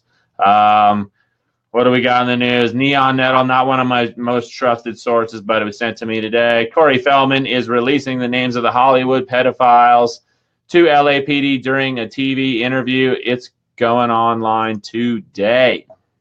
Here we go. A good example of how the system works. Brian Peterson chiming in. I thought you might be using the tin can and string method, right? No, I just got an old corded telephone here on speakerphone. I'm going to go ahead and pony up today I'm going to buy a proper phone that can hook up to the computer so we can get these interviews the best way possible. So thank you all for tuning in despite the difficulties. Good little article from Open Culture that came out just a couple days ago. How the CIA funded and supported literary magazines worldwide while waging cultural war against communism. You know, it's funny how they want to put us in these little boxes. You're either left, you're either left or right. You're either capitalist or communist. Maybe you're socialist. They throw all these labels on us, but really, we're all humans. We all want, you know, to take care of our loved ones. We've got a lot more in common than we have keeping us apart. But putting people in these little boxes, putting labels on people. And here a great example of historically, and you can see these are very old magazines, openly admitting that the CIA has been interacting with the media for decades. No big surprise there.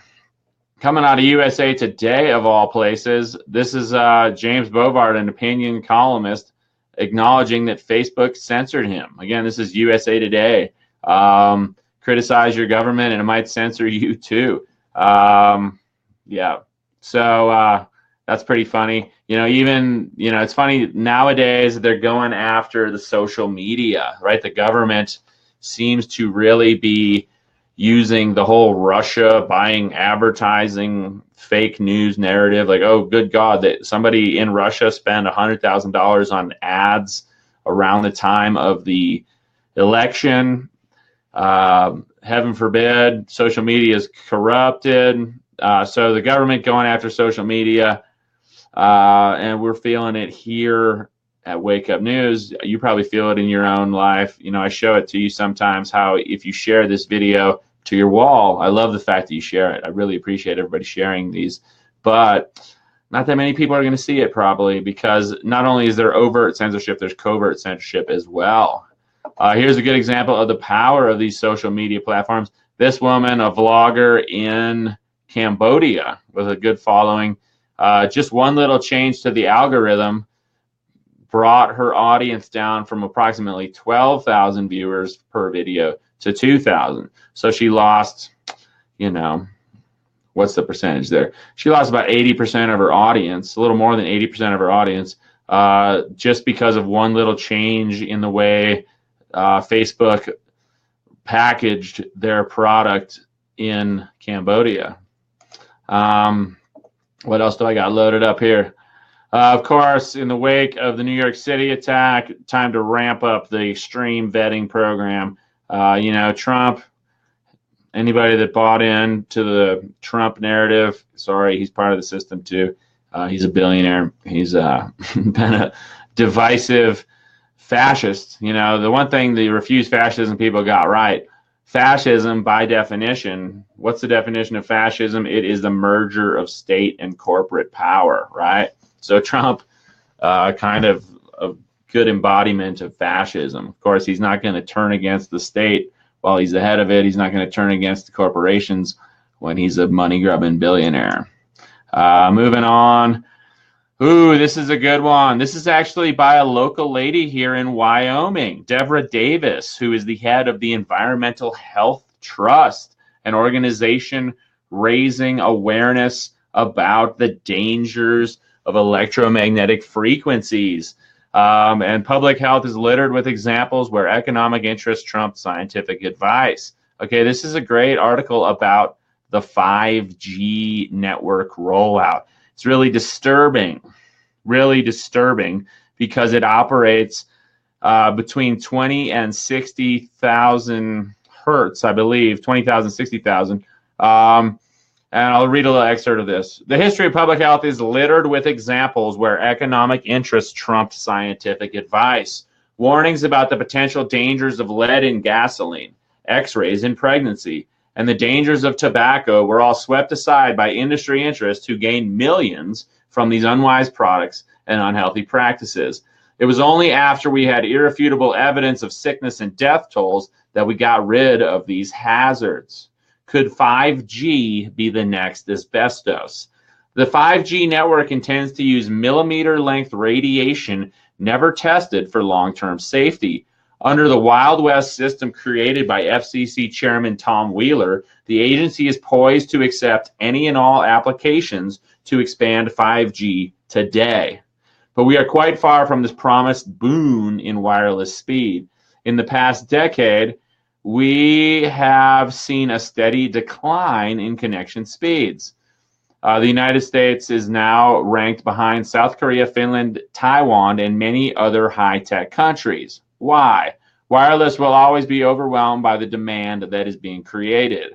No one ever imagined virtual reality pornography videos would compete with 911 calls to overrun capacity, right? Now, as we enter the world where people are encouraged to go with the Oculus Rift and literally put a VR machine on their face, you know, people think of how much bandwidth it takes to literally immerse yourself in an artificial virtual environment, right? It's huge. And the whole time you got this damn phone, you got a phone, a Wi-Fi enabled phone right up in your grill. You think that's going to affect your brain at all when you got your phone right there for hours at a time while you're watching your virtual reality porn? Probably. More importantly, the National Toxicology Program found wireless exposed rats developed cancer and DNA damage. Millimeter frequencies have been found to accelerate bacterial growth, and when combined with antibiotics, they have an even stronger effect. Israeli scientists found that 5G's higher frequencies are preferentially absorbed in the sweat duct, acting like helical antennas that send and receive microwave signals.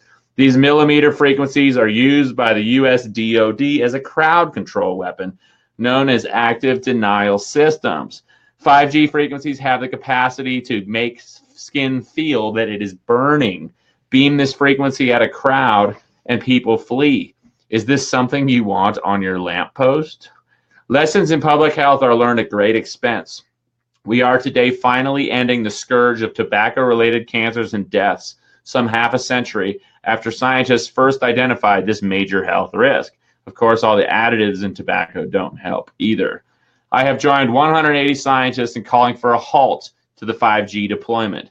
Whether building bridges, buildings, or networks, it is far better to construct it correctly now than to try to fix it later. Okay, this article written by Derrick Broze, who lives right here in Wyoming in Teton Village, just up the road from where I'm at. She's a PhD, Master's in Public Health, fellow at the American College of Epidemiology, and visiting professor at Hebrew University Hadassah Medical Center in Israel, right? Obviously, we got some beef with Israel. We talked with Robert Inlakesh the other day. He gave us a rundown of what the Palestinians have been going through. But the point, you know, Derrick Broze is on point with this. She runs an organization called the Environmental Health Trust. I'm going to bring it up for you because it's one of the few organizations that has taken the warnings of folks like Robert O. Becker, MD, the author of, sorry, let me type this in. Robert O. Becker, MD, the writer of The Body Electric back in 1985. She's one of the few people, one of the few organizations that's really calling out the risk here. Here's their website, Environmental Health Trust. Very reputable looking group. Again, she's got this article. This comes up on their site. This is a scientist's appeal warning of the serious potential health effects of 5G. Okay, this was published September 13th, and it's undersigned by more than 180 scientists and doctors from 35 countries. Pretty big deal. 5G leads to a massive increase in mandatory exposure, right? They're talking about putting these all over because the range on 5G is very limited. They'd have to put these in neighborhoods approximately every 15 to 20 houses. So these things would literally be on every other street corner. And this is a pretty good read here. You know, it's all there. You can even see the names. You don't have to take my word for it. You can see all these people, all these doctors, these PhDs, these researchers, these public health professionals, all over the world who signed on, 180 of them, letting the industry know that we don't want 5G, or that at the very least we need more study before they just put this out on everybody's street corner. Of course, if you're conspiratorially minded like I am, you realize that there's poison in the food, the cheap food anyway. There's poison in the cheap water, the tap water. There's poison raining down out of the sky anytime they're spraying chemicals up there. And we're already exposed to toxic electromagnetic radiation from things like smartphones, smart meters, Wi-Fi, cell towers. The list goes on and on. So 5G, the next step. But here, doctors, PhDs all over the world, sounding a bit like myself in their concern. Again, look at just here in the U.S., people all over there. So it's a big deal. Here's another one: why we should oppose 5G on health grounds, written by Ronald M. Powell, PhD. Okay, that's over at Scribe. So check those out if you feel so inclined. Moving on, we could get all bent out of shape and worried about the 5G thing, but bottom line is probably not going to kill you tomorrow, but maybe a couple of years from now. I don't know. Just one more thing to be aware of. Again, check out Environmental Health Trust for more from Deborah Davis. You can sign up there and get informed. So it's cool that we got somebody locally here. Moving on to health news. The only thing growing faster than the economy is our deficit, coming from John Harwood at CNBC. The $1 trillion annual deficits are rushing back to Washington. The only previous episode of trillion-dollar annual deficits began during the Great Recession and financial crisis. Okay, printing money. As retiring baby boomers rapidly swell the roles of Social Security and Medicare, trillion-dollar deficits are on track to return during a strong economy. Okay, obviously going $1 trillion deeper in debt every year is not a sustainable solution. Who's the money owed to? The private profit-driven banking cartel. Wall Street, record surge in the riskiest loans, fattening Wall Street banks. Bank regulators put on hold.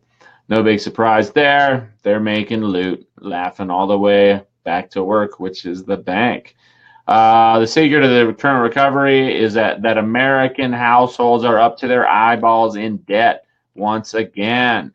Consumer credit hits a record $3.7 trillion. Of course, that's nothing compared to the $20 trillion that the government is in debt. But here we can see quite clearly record levels. Quarter, when the economy was crashing back in 08, 09, the debt was at an all-time record high. Look at that spike from about 7 trillion to 12 trillion over the course of 5 years. Now we're back above 12 trillion again. So who knows what's going to happen there? Of course, well, we kind of have an idea. There's a second crash warning from the IMF. This time it's about volume. Another week, another warning regarding financial crash scenarios from those keen minds at the IMF. And here is the IMF's global financial crash scenario last week. We highlighted the institution's surprisingly candid discussion hidden away in its latest financial stability report. Rising medium-term vulnerabilities could derail the global recovery. Or as we paraphrase, the IMF's politically correct way of saying the financial system is on the verge of crashing. Okay, this goes on and on. It's a good read. Check it out. That's straight from the IMF, the International Monetary Fund. Interesting news. People were covering this, sharing it with me. This is coming from the Jerusalem Post, of all places. They got no shortage of crappy advertising that my ad blocker can't block. Look at all this. But Wisconsin is now, like Texas, they've got a law that makes it illegal to boycott Israel. right? No state agencies, nobody doing business with the state, no contractor who has been signed with the state is allowed to boycott Israel. And in other news, stunning Asian women want older men from Alpine. So, good to know. Good to know. Thank you all. I haven't seen a comment in a while. Y'all getting bored or what? Let me know what you want me to do here. I could keep showing you the news. We could wind this thing up. Oh, there we are. Larry Rawlinson, thank you so much for tuning in. I haven't seen a comment in like 20 minutes. So if anybody's still there, say hey. Let me know how you're doing. It says I got 42 viewers, but I very well could just be talking to myself. Moving along.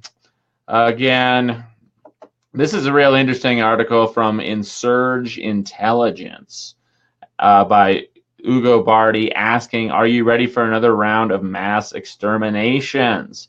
The great pulse of mass exterminations that occurred during the 20th century.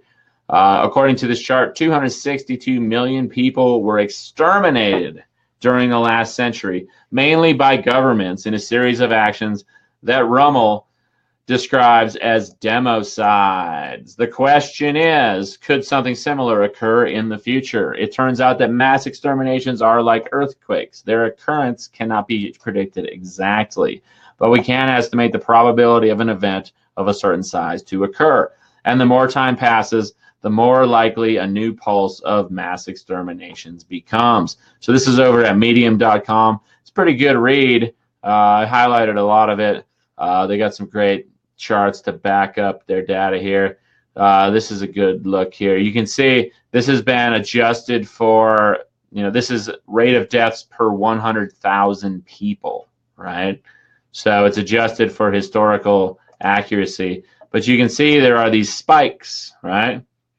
Spike for the First Anglo-Dutch War, spike for the War of Spanish Secession, spike for the War of Austrian Secession, spike for the French Revolution and the Napoleonic Wars, a spike for the American Civil War and the Crimean War, a spike, big spike for the Armenian Genocide.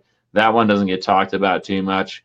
Big spike for the genocide of the Jews. Of course, that's kind of, well, and then Second World War, if you look up top there, the Armenian Genocide, First World War, more deaths there. Same with the overall Second World War compared to the genocide of the Jews during the war.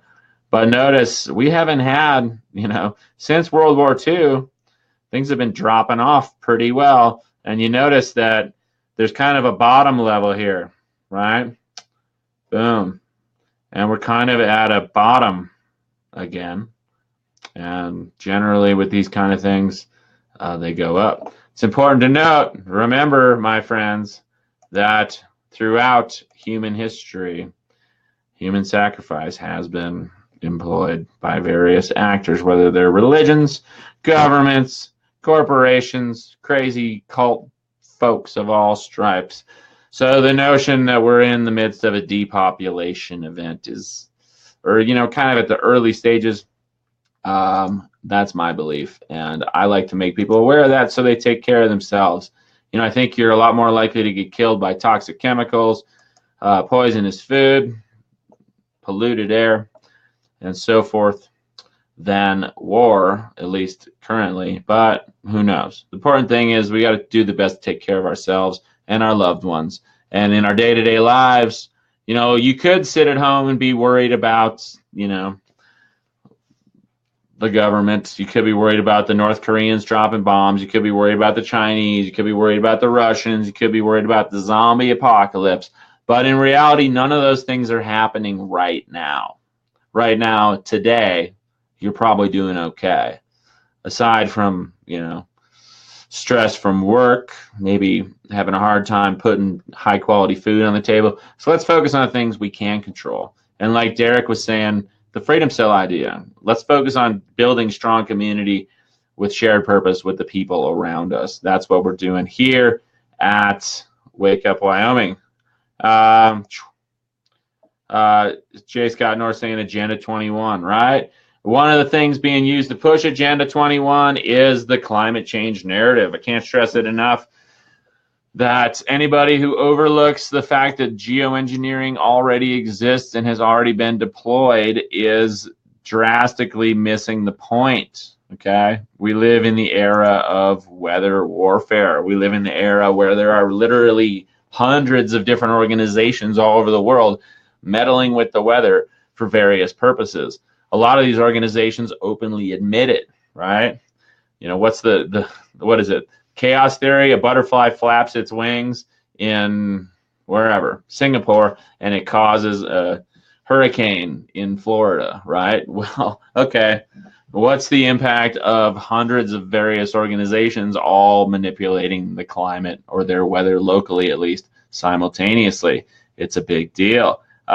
Jason Pfeiffer saying, keep the articles going. I'm still watching. Thank you, Jason. Wilbert Como saying, all about being afraid, right? Yes, exactly. So we choose not to be afraid. We choose to expose the BS. And the mainstream media is continually ramming the climate change agenda down our throats. Now, I don't really, I think we should get off fossil fuels. I think all pollution is bad. I think fossil fuels have been outdated for over a century. That Nikola Tesla figured out ionospheric power sources like the one he was trying to tap into with his Wardenclyffe Tower on Long Island and his experiments on top of Pikes Peak, where he proved the concept. So, we could have a permanent lightning strike in various locations around the world, generating enough electricity, exploiting the electromagnetic gradient between the negatively charged crust of the Earth, the positively charged upper atmosphere. But instead, we got coal and oil because they're exploitable, because they're controllable. Again, Derrick writes at the anti-media, the war on terror is costing taxpayers $250 million a day. Anti-media, a great news source. They cover their news, our news. You can sign up there. Again, we might have Carrie Wedler on tonight at 7:30 p.m. She's the editor-in-chief at the anti-media. So hopefully, she responded to me yesterday, said she was available this evening. So hopefully we can get Carrie on the line at 7:30. Hopefully we avoid the connectivity issues we had earlier, and that should be a heck of an interview. So I'm really looking forward to that. Yeah. Moving along. Again, cryptocurrencies. Derrick's a big fan. I'm still a little skeptical. We've seen Bitcoin. It was up 9% a couple minutes ago. Now it's up 6.5%. A lot of volatility there. If you want to get into cryptos, my best advice is buy low, sell high, right? And look here, you can see on CoinGecko, you can see the 7-day charts. Bitcoin has been on a tear lately, whereas something like Ethereum has been falling lately, like it's relatively low.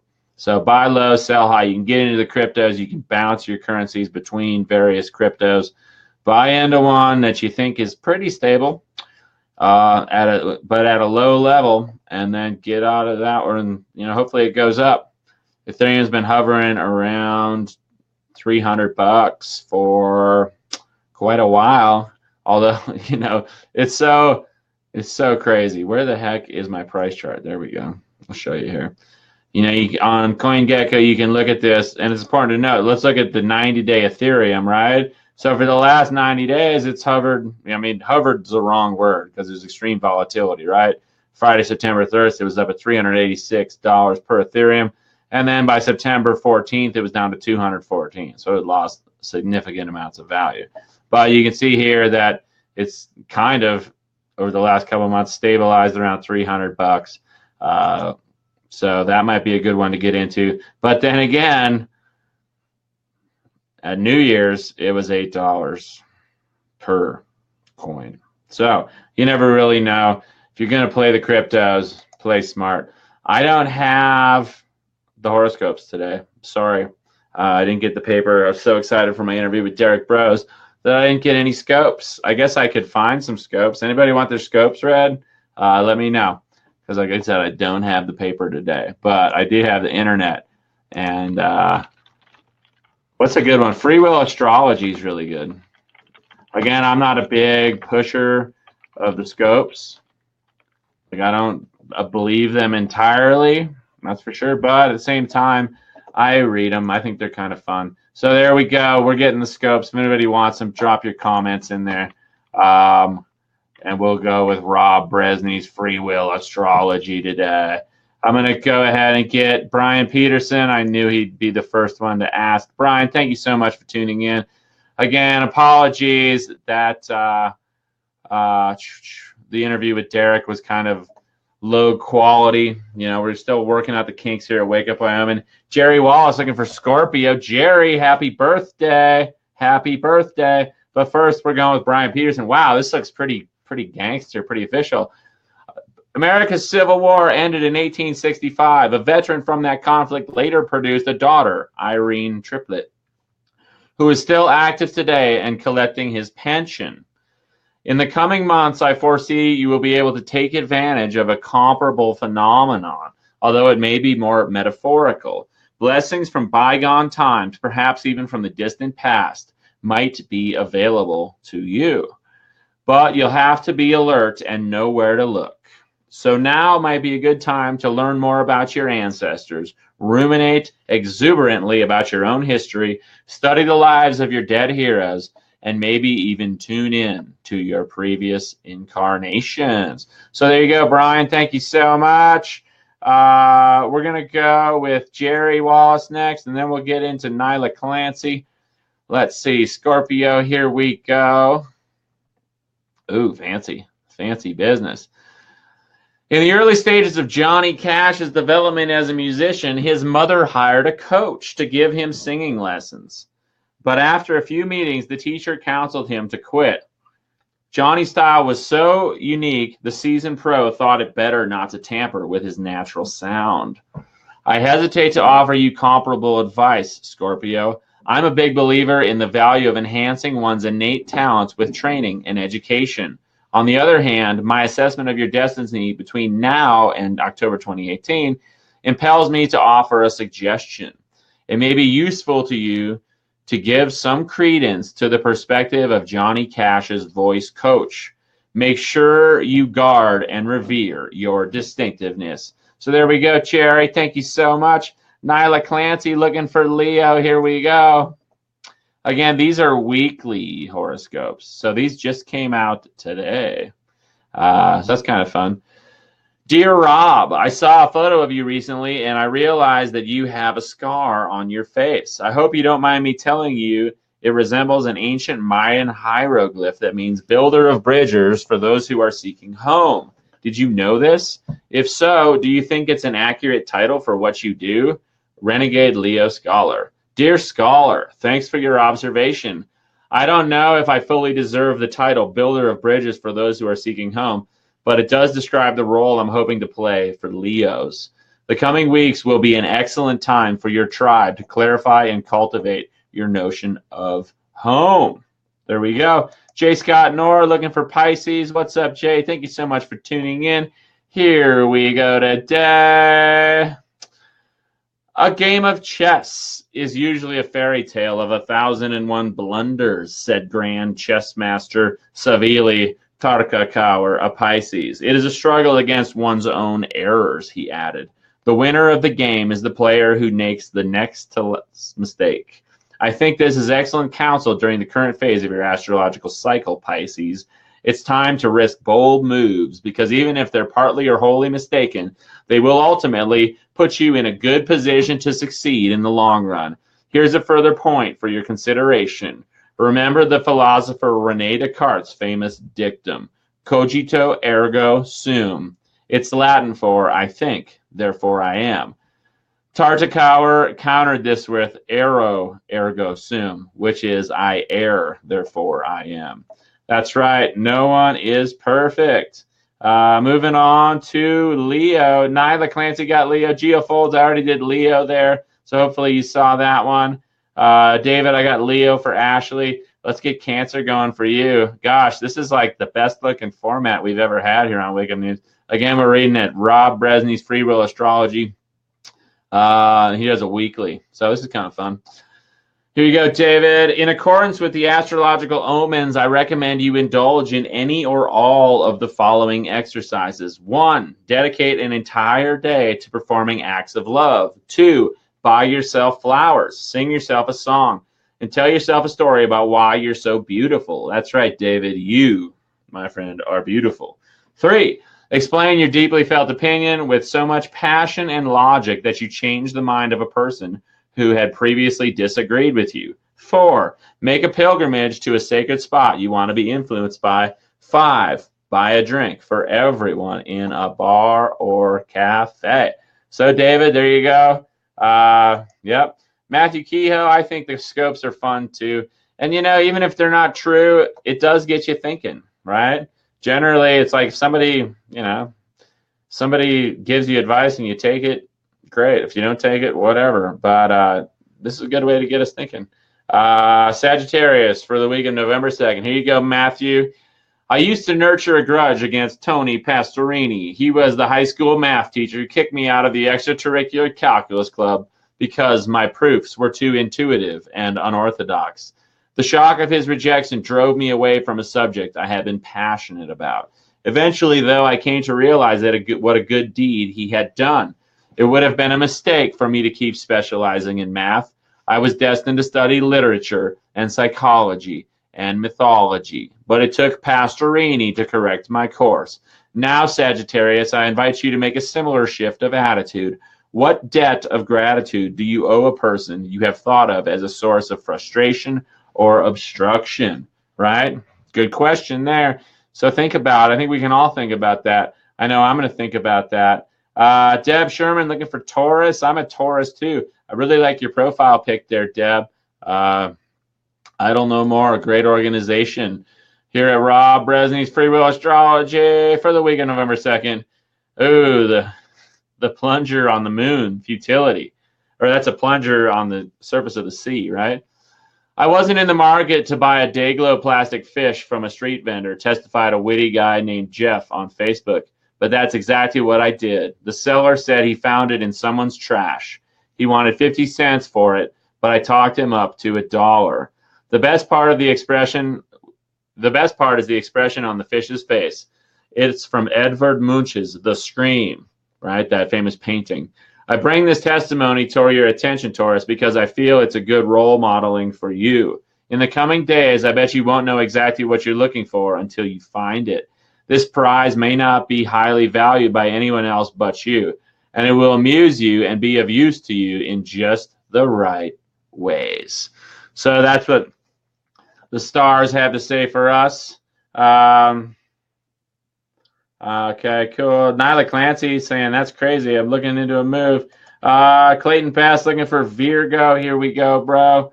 Thank you so much for tuning in, Clayton. Thanks for your advice, your support on Patreon. Really appreciate you, in addition to everybody who tunes in and all the subs on Patreon, especially. Author Clarissa Pinkola Estes encourages us to purge any tendencies we might have to think of ourselves as hounded animals, angry, wounded victims, leaky vessels aching to be filled, or broken creatures yearning for rescue. It so happens that now is a perfect time for you to perform this purgation. You have maximum power to revise your self-image so that it resounds with more poise, self-sufficiency, and sovereignty. There you go. Jason Pfeiffer, thank you, Jason, for your comment earlier, encouraging me to keep going with the show, because here we are now, reading your scope. Coming at you, Jason, with Gemini. Where are Chinese gooseberries grown? In New Zealand. What is a camel's hairbrush made of? Squirrel fur. When England and France waged their 100 Years' War, how long did it last? 116 years. When do Russians celebrate their October Revolution? In November. Trick answers like these are likely to be a recurring theme for you in the coming weeks, Gemini. That's why I advise you to not be a master of the obvious. Everybody's chiming in with some great comments. Thank you, J. Scott Knorr. Appreciate you. It sounds like you signed up. Did you go to my Patreon? Let's see. This might be my lucky day. Or did you get Derrick? I'm excited to see. Oh, I got a new sub. Thank you so much. Really appreciate that. Who was it? Who was it? Who was it? The Thrill. James Knorr right there. Gregory Nelson ponied up today too. Thank you so much, gentlemen. Really appreciate that. So thank you, J. Scott Knorr. David Cocarico, another Patreon subscriber. Deb Sherman, love you too. Peace and love. Larry Rawlinson cracking up on the scope. David Cocarico chiming in. David, I don't know if that really fits with your jiu-jitsu plans, but you know, you do what you want to do, bro.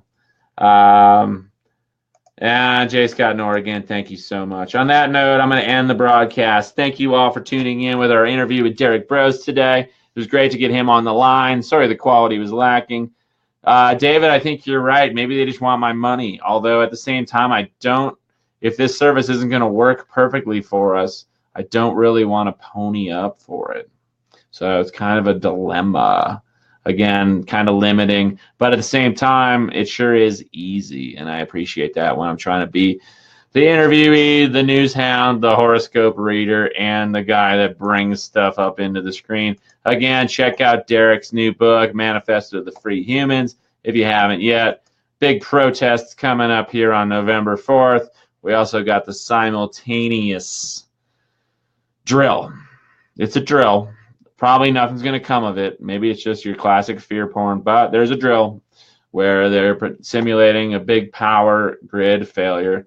And that's all I got to say. Thank you so much for signing in, tuning in. It's your boy Mog signing off, saying stay active, stay aware, stay optimistic, and take care of yourself and your loved ones. Thank you all. And appreciate all of you, all these thanks coming in. Bam. Thank you, Alan. Thank you, Matthew. Thank you, Gio. Thank you, Clayton. Thank you, J. Scott Knorr. Thank you, David. And thanks to everybody else. I'm signing off. Y'all take care. One love.